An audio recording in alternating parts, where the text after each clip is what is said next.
This is what happens when you get ahead of yourself. I can explain. Luckily, it didn't cause any damage. It almost reminds me of the brace that the Bronco Raptors has.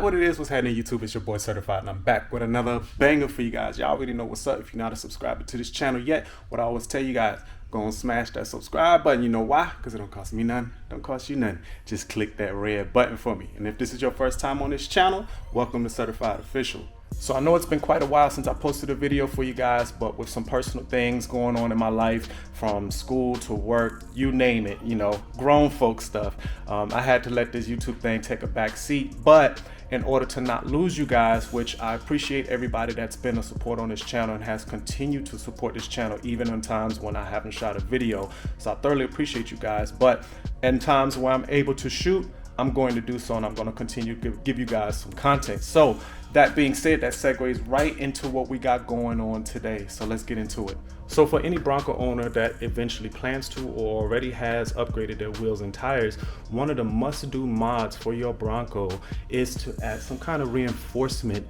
on your tailgate, because over time that added weight and stress will cause, or has caused in some cases, buckling on the actual tailgate and sagging of the hinges. So in order to prevent that, there are some tailgate reinforcement brackets out there that are supposed to mitigate and or alleviate that problem. That being said, for me, that metal plate that essentially gets mounted behind the spare tire carrier onto the hinges themselves just isn't quite enough support for what I would think would help in this situation, because ultimately it does not address the actual hinges themselves. So I wanted to find a solution that changes, that not only distributes the weight, but also addresses the potential of those hinges giving out as well, which is why I looked into the IAG X-Brace.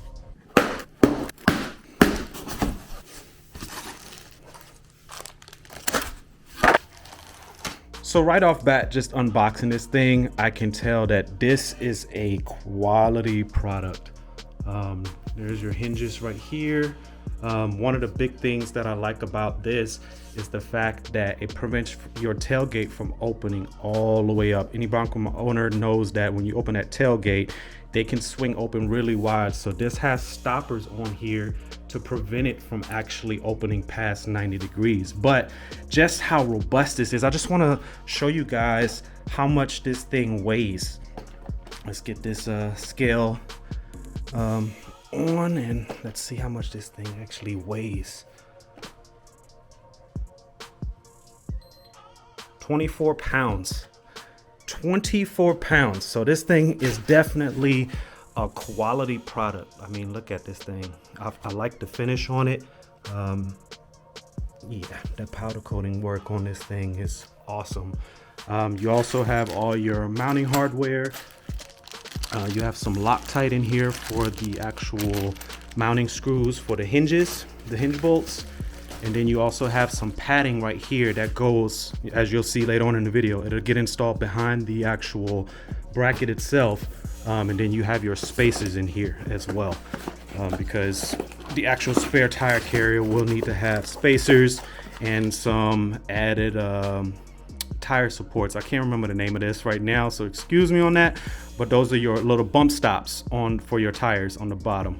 So you have some extra ones right here and then some spacers right here. So let's get this install going. Oh, and one more thing, in case you guys try to do this yourself, there is a QR code that they supply with you, which gives you your installation instructions. So should be pretty straightforward. I know IAG definitely posted a video on how to install this, and in that video, one person did it by himself, so we're gonna do the same thing here. All right, so the first thing you wanna do is get a 19mm socket and get this spare tire removed.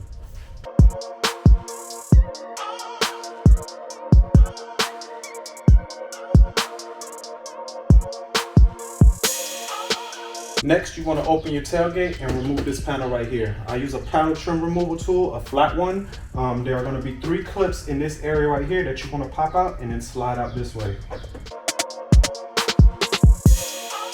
Got 3 clips right here. After you remove the panel, there are two harness plugs right here, one on the bottom and one on the top, that you have to remove, and then you remove the actual grommet right here that harness passes through.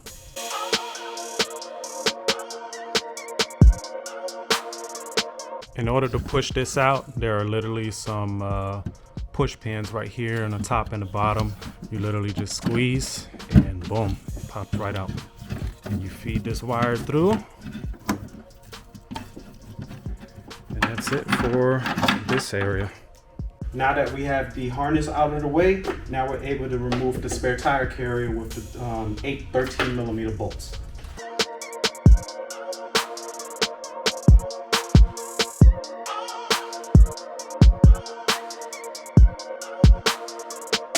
Now that the spare tire carrier is removed, it's time to remove these 4 hex bolts that hold up the actual entire tailgate, and I'm doing so with a T45 hex bolt right here.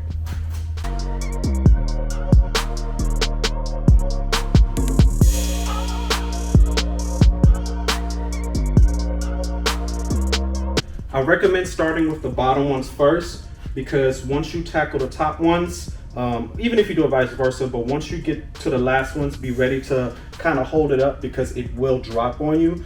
Don't be too afraid because it won't fall out because it is latched. So I do recommend making sure that your tailgate is latched before you take out the remaining 2 bolts. But do exercise caution as you're taking them out because you will have to remove it after the fact.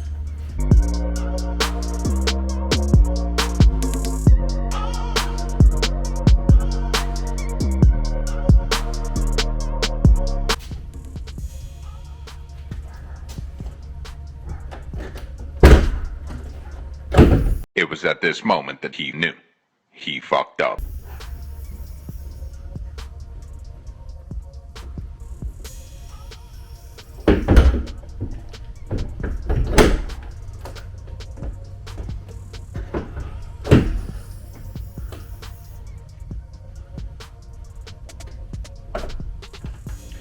Now, one of the things I forgot, this is what happens when you get ahead of yourself. You need to remove that bottom strut right here. So now it's going to be extremely difficult trying to remove that strut without possibly damaging something.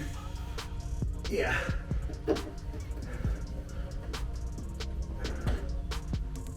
Yep, I think I got ahead of myself.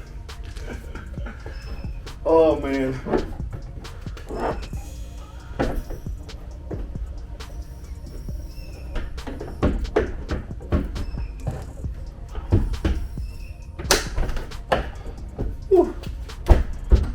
Alright, I'm going to show you guys in a second how to take off that bottom strut, but right now I'm kind of in a crisis mode right now, so just bear with me.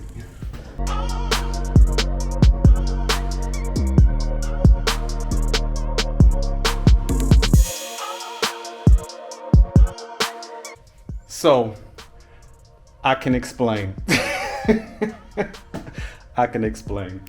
So there's 2 things that I forgot to do actually. So in the initial step, when I removed this panel right here, I was also supposed to remove this trim panel right here because I didn't realize in order to take off the tailgate, I have to remove this wire because that wire over here is still holding on to it. So I have to get in here, as you guys see where those 2 plugs are that I removed. I have to take these little clips off in order to pull this thing out, and then we're good to go. Now, as far as the tailgate, it ended up just popping loose on me, but there's a retaining clip right here that you have to get a flat head underneath and actually pull out. So it came off on me as I was maneuvering this thing around. So remove this strut because as you just saw, it's gonna cause you problems, and I'm sweating and everything because yeah, I was in a little bit panic mode right there.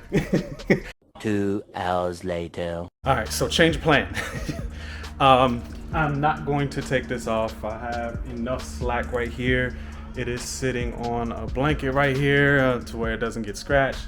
But yes, in order to get this off, you have to remove that, but it also goes to the clips and stuff up here. So I just didn't feel like tampering with all that stuff, and I see that I can get the job done without having to do all that. So yeah, I'm just gonna lean it up right here. So if you guys run into this same type of issue to where you don't want to remove this, you don't absolutely have to remove this harness completely in order to take off the tailgate completely and set it somewhere else. You can lean it against the Bronco, just make sure you have something to support it. But again, make sure that this little strut right here gets removed first. So as you guys can see, there's a little clip that I was talking about that has to be removed in order to slide it out the hole. On this other side, I still have to do it, but this was the side that popped out. So as you guys can see it, but yeah, so now the next step is to remove this little trim piece in here. It's two 10mm bolts and then 4 pop clips right here, right here, right here, and on the bottom. To remove this, in order to expose the hinge bolts on the inside right here to remove these hinges.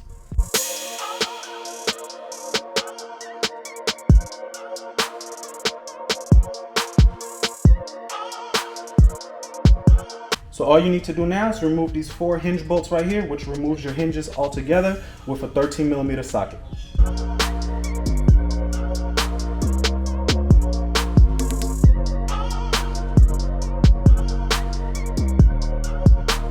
So with the provided padding templates that you have right here, you're gonna install padding on the back of this to shield it from scratching your paint essentially.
Once all the padding is installed on the back of your X-Brace, now it's time to install the X-Brace itself to the where the old hinges were. So first things first, you want to apply Loctite, blue Loctite that they supply with you on these bolts, and then yeah, you're ready to install them.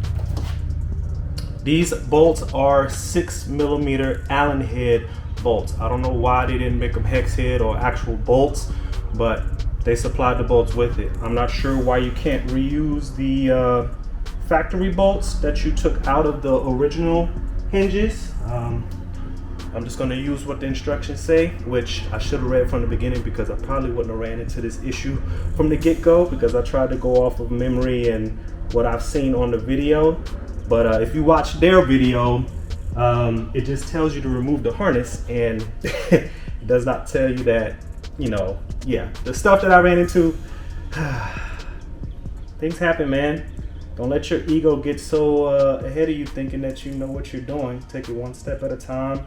If you need to re-verify stuff, it'll prevent you from having a situation like I did. But luckily in my case, it wasn't a crisis that caused any damage or anything like that. So, but yeah, hopefully you guys can see this, but I'm gonna try to do this in a way you can, because again, it does lock it at 90 degrees, so you don't have the extra room to bend it out and install it. You have to be able to do it at a 90-degree angle.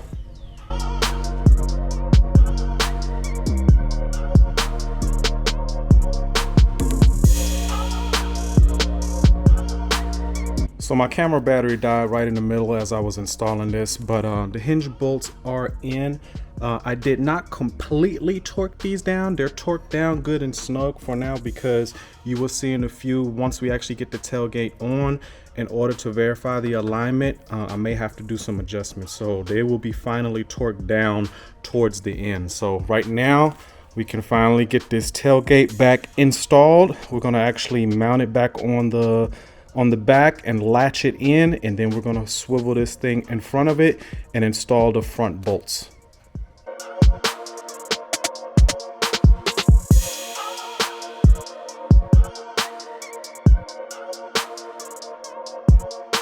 One thing I recommend doing before you actually swing this thing back over this area is just clean off any debris or dust that you have back here from the previous installation.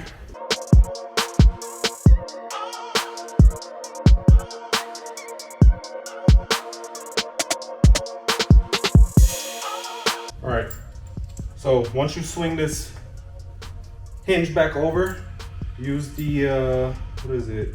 These are 13 mil bolts. So these supply bolts, make sure you put the washers on here as well, and go ahead and install them in the furthest two positions on the right hand side.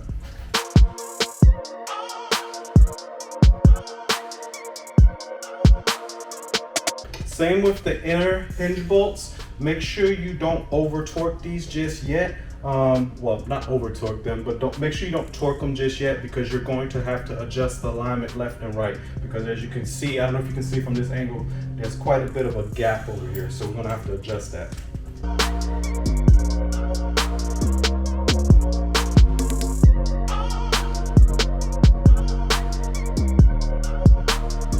Now, once you get the side-by-side alignment figured out, and you got everything lined up to where when you open it and close it, it closes and opens just fine, then at that point you can torque these down before you address the alignment for in and out, which I'll show you in a second. Now, the IAG instructions does not provide you with torque specs. On the inner bolts, I'm not sure what the torque specs are for those, so if anybody knows those torque specs, please leave them in the comment below, because I'm just going to German torque these good and tight for now until I find the actual torque specs for those inner bolts. But I'm going to tighten them down pretty good, and plus they have Loctite on them, so I'm not too worried about those shifting and moving on me. But I was able to find the torque specs for these bolts, the actual outer hinge bolts, and they're 22 foot-pounds.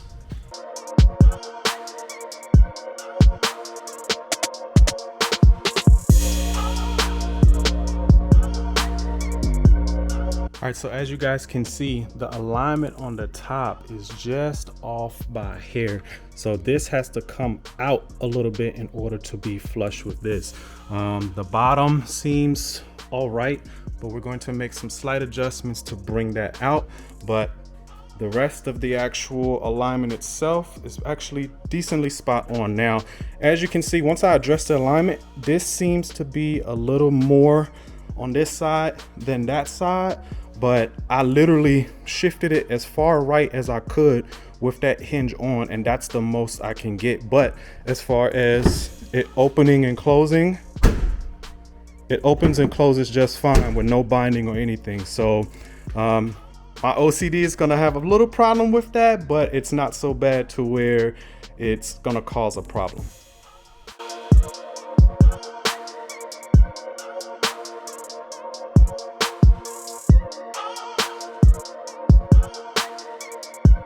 All right, I adjusted it as far out as I can.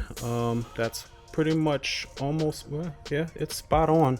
The only area that was not quite spot on was the bottom, but I think that's just how the design is, because literally I pushed it as far right and as far out before I tightened everything down. So there's literally no more room for adjustment to try to minimize this gap and to bring it out even more to flush out the bottom portion. But everything is fine. Like, you literally open it up just fine and it closes just fine. No binding, nothing. Now that everything is torqued down on the outside, you can actually put everything back together on the inside that you took off. So obviously my little crisis that I had it ended up working out. But again, if you guys are trying to remove this, do not forget this portion, because this is connected on the inside right here. So unless you're trying to take all these panels inside here off in order to disconnect it from the inside, I wouldn't suggest that. You're going to have to unclip everything in here to actually be able to completely remove the tailgate. So, but luckily for me, it worked out to where I was able to just set it down like I did.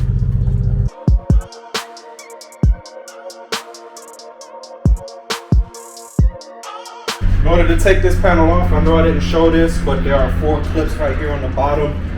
You literally take the panel remove tool, you pop those 4 clips, and then you slide it down. And installation is the reverse order how you took it out.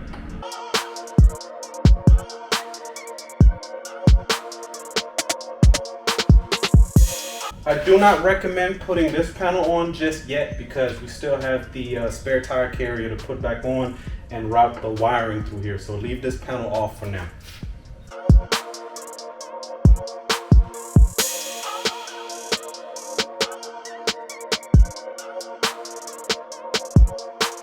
All right, so everything is back in. I will say, with the fact that this tailgate does not move past 90 degrees now, makes this part a little more challenging.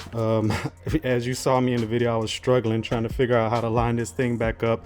I was having a little a dumb moment, but anyways, to try to get to these bolts in here makes this a little more challenging, just because you don't have as much room, because before you were able to push the tailgate all the way out to where you had more room to get in here, and then now you definitely don't, but it's doable. Only thing I got to do now is put on the piece that we initially forgot to take off that caused us so much trouble. The best way to do this is literally to take this little clip off right here. You literally stick a little flat head right on the front end of this and pry it out. But I would move the door in some to line it back up. I'll try to do this with one hand. Boom. It's lined up, and then let's try to put this clip in. The good thing is there are these grooves in the front right here. You just slide this clip into that groove, and then trying to do this with one hand, it's a little challenging, but as you see right there, you literally just slide this piece back, but I need to do this with 2 hands. And this is what it looks like. Again, you just slide it in these little grooves right here, and then you slide this clip back, and then it latches itself in to where it's in there. But yeah, remember, take this piece off first. All right, we're now able to reinstall the actual spare tire carrier. In order to do so, there are a couple of spacers that came with the kit. There are 4 total. The thinner spacers are going to go on this side. The thicker spacers are going to go on this side. Just a reminder, the thicker spacers are also going to have the padding on the back side, so make sure you install those.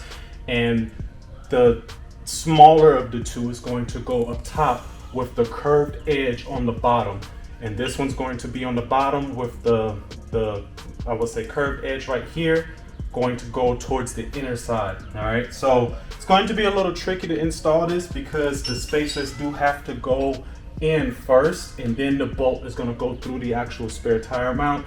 So it's going to be a little tricky, but in order to install the spacer correctly, the straight edge is going to go up top.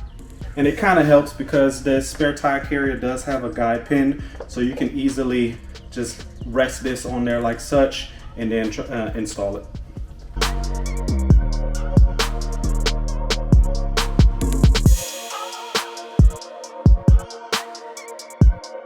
Use the 13mm bolts that are supplied in the kit with the washers as well. Once you get one on hand tightened, you have enough wiggle room to actually get the bottom spacer on. The bottom spacer goes on just like this. Once you have one bolt in, don't worry about putting this bolt, the inner bolts in just yet. Get the spacers in on the other side before you start inserting everything and torquing them down. Same on this side, the long edge goes in just like this.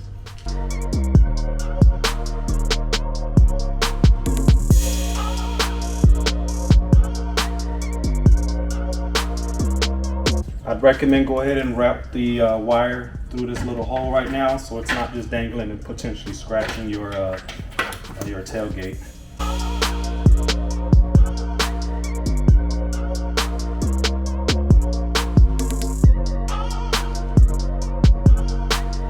One thing I do want to note before you torque these down, as you're putting these bolts in, make sure you get them good and snug with your hand first, because if they're giving you trouble and they're going in really tight, that means you're probably cross-threading them. So you shouldn't have any resistance torquing these down with your hand until they get snug, because you don't want to accidentally either cross-thread the threads inside or possibly break off this bolt, because it's going to probably cause some serious damage in order to get it fixed, meaning you're probably going to have to cut into your tailgate in order to get that out. So just try to get it in by hand first before you torque them down.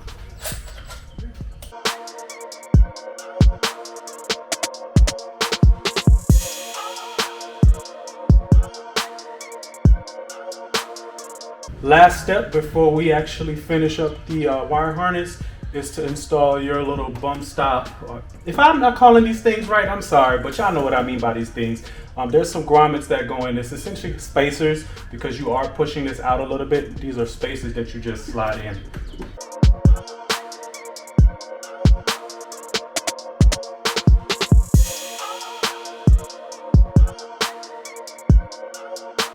This part is really easy because, as you guys remember, this little thing has clips right there, so you literally just push it in and that's it. Let's check on the outside, make sure it's good. Yep, everything's good on the outside. And then the last part is to literally just plug those back in where they go.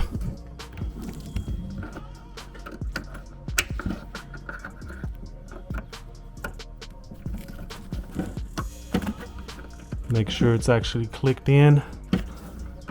Boom, good and tight. And that's it. And then we're gonna install this panel.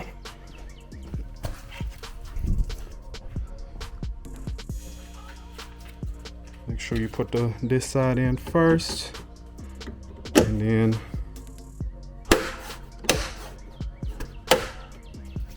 that's all she wrote. So the last step is to put on the spare wheel, but I just wanted to show you guys the completed look before we do that. And one thing I will say is that with the average tailgate reinforcement brackets that you can get, you can also get the spare tire relocation kit.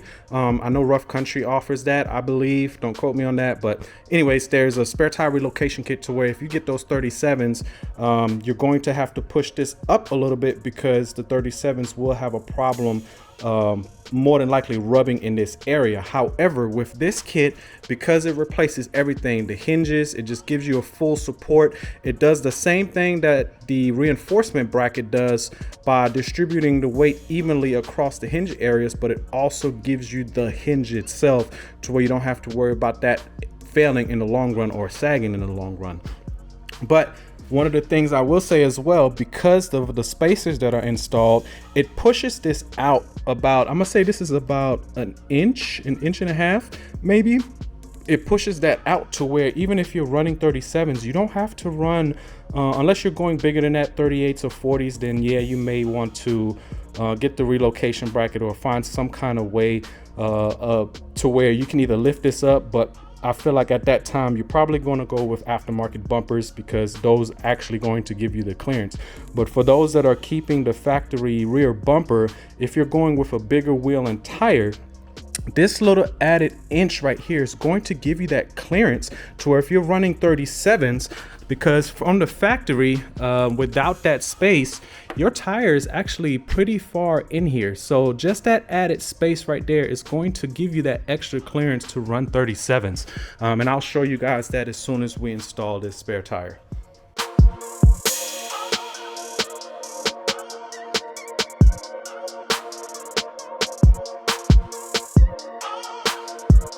All right, everything is completely installed and it definitely gives the back end a nice little added touch. I really like how that IAG brace looks. It doesn't look cheap. It doesn't look like somebody just slapped on a piece of sheet metal just to give some added support. It actually gives it a nice little flare. It almost reminds me of the brace that the Bronco Raptors has. Like, it almost reminds me of that. So, but anyways, I just wanted to show you guys that added clearance, because as you can see right here, this is normally mated against the actual tailgate itself without the spacers, so you actually get this added space right here. My concern was that this was going to be rattling a lot, but just seeing right now, wiggling it, it's not hitting anything, so I don't think it's going to cause any type of rattles. But I do like the fact that you have a little bit more space, so when you're washing your vehicle, you can actually get behind here and clean that area. For those that know what I'm talking about, especially if you're the type to like to keep your Bronco clean. You can actually get behind here and clean that area now. So what I was talking about as far as running 37s, because this is pushed out more, granted you have the area where that little spacer right there mates up against your tires, so you have that extra space on the bump stops, but because you have that added clearance in this area right here, this is a good this is a good inch and a half of space right there. So I don't know if you're going to run into an issue, but I foresee that with these being just shy of true 35s, I believe a 37 would definitely fit with no issue on the back of this bad boy if you decide to go that route. But I am extremely happy with the installation. Let's open this bad boy up, make sure everything is good to go. Again, this is as far as it opens. A complete 90-degree compared to before, where you open it up all the way up to this side. This is as far as it opens, and it stops on you, so it will not open past that. Boom. All done. So all in all, the install went pretty straightforward, minus the hiccup that I had, and that's due to the fact that I kind of got ahead of myself, didn't pay attention to the instructions, and just went off of the fact that I thought I knew what I was doing. And in this case, I didn't, and it bit me in my butt. Luckily, it didn't cause any damage. It didn't hinder me in any type of way to where I needed to fix something in the future. So I got lucky on this one. So don't do what I did. Pay attention to the instructions and follow the instructions. But that being said, I know it's probably going to raise some questions with you guys, because I said in the beginning that if you plan on doing any type of wheels and tires, or if you upgraded your wheels and tires, that this modification is definitely something that you want to do to prevent issues down the road. And yes, I am planning on upgrading my wheels and tires on this bad boy soon, so stay tuned on the channel for that. So that segues perfectly into the fact that you need to subscribe, because how else would you know when I post another video? Because right now, sitting in the living room, I do have some more modifications that I'm going to be putting on here probably tomorrow, because I'm slowly running out of daylight as we speak. So tomorrow I'm going to be knocking that out and shooting some videos for you guys for that as well. So stay tuned on the channel for that. Like, comment, subscribe. As always, I appreciate everyone's support. Follow me on Instagram and TikTok at Srtfied_official, and hashtag salute and certified drip on all your pictures and videos on Instagram to show love and support to the channel. And until next time, YouTube, I hope y'all have a good day.